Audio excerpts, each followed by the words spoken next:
Kolluru వెలుమలలో best flat కోసం చూస్తున్నారా? రాధే స్కైని ఎంచుకోండి. యాజ్ ఎ ప్రొడ్యూసర్ గా పైరసీ మీద మీ ఒపీనియన్ ఇది? ఒకప్పుడు సినిమా ఇండస్ట్రీ భలే ఫైట్ చేసిందండి పైరసీ మీద. చాలా ఇయర్స్ అరికట్టాం కూడా దాన్ని. రీసెంట్ గా చూసుకుంటే గేమ్ చేంజర్ ని పైరసీతో కొంత ఇబ్బంది పెట్టారు కూడా. ఆ విషయంలో ఇండస్ట్రీ తీసుకునే ప్రికాషన్స్ ఇప్పుడు ఏంటి?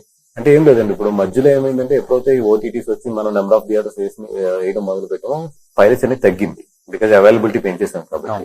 బట్ రీసెంట్ టైమ్స్ లో ఏమవుతుందంటే దానికి వేరే షేప్ తీసుకుంది. ఇదివరకు ఏంటంటే సీడీల్లోనే ఉండాలి, లేదంటే పలానా వెబ్సైట్ కి వెళ్ళి డౌన్లోడ్ చేసుకోవాలి. అట్లా కాకుండా ఇప్పుడు ఆన్లైన్ ప్లాట్ఫామ్స్, వాట్సాప్ లో కూడా లింక్స్ వచ్చేస్తాయి.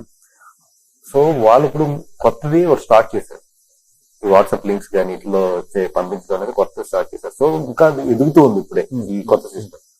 అది మన గేమ్ చేంజర్ బాగా ఎఫెక్ట్ అయింది. ఓకే, సో అది ఇమ్మీడియట్లీ ఏంటంటే మనం ఓకే ఇంకా ఇప్పుడే ఫస్ట్ స్టేజ్ లో ఉంది కదా అని అప్పుడు వదిలేసాం చూసారు ఆ టైంలో. అట్లా కాకుండా ఇప్పుడు immediately industry reacted, because now everything is controlled. ఇప్పుడు టెలిగ్రామ్ లో వస్తుంది, టెలిగ్రామ్ కంపెనీ మన అప్రోచ్ అవచ్చు గవర్నమెంట్ ద్వారా. సో వాళ్ళకి చెప్పాలి ఇలా లింక్ వస్తుంది. ఫస్ట్ లో ఫేస్బుక్ లో ప్రాబ్లమ్ ఉండేది, మాకు లైవ్ పెట్టిస్తారు ఫేస్బుక్ లో. ఫేస్బుక్ ని అప్రోచ్ అయిన తర్వాత అది కంట్రోల్ అయింది.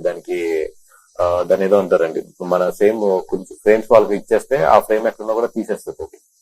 అట్లాగే ఇప్పుడు టెలిగ్రామ్ అండ్ వాట్సాప్ వీటిని కూడా లింక్స్ ని కంట్రోల్ చేయడానికి అప్రోచ్ అవ్వాలి ఇమీడియట్లీ. అప్రోచ్ అయ్యి this is damaging IP rights అనేది అవ్వాలి. బట్ అది ఏంటంటే ఇండస్ట్రీ తీసుకోవాలి. ఓకే.